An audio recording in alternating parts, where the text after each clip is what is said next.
So real quick, I just want to show you guys how I ended up, balancing out these fence posts. So this post right here, this gets bolted in, and that is my laser level, and it's at the right height for the height increase that I need to go between post to post. And then the two 2x4s, they keep the post square between this post and the post I put in. So there's a board that goes up, and I either put the strap once the post is in between these 2 points or down low, depending on where a slight angle is up there. And I can only deal with like a half a degree up there. And because I can't attach to the bolt up there, I put a clamp there.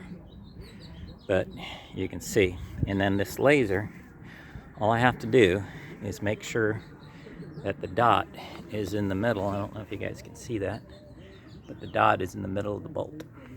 So middle as in horizontally, vertically, not horizontally.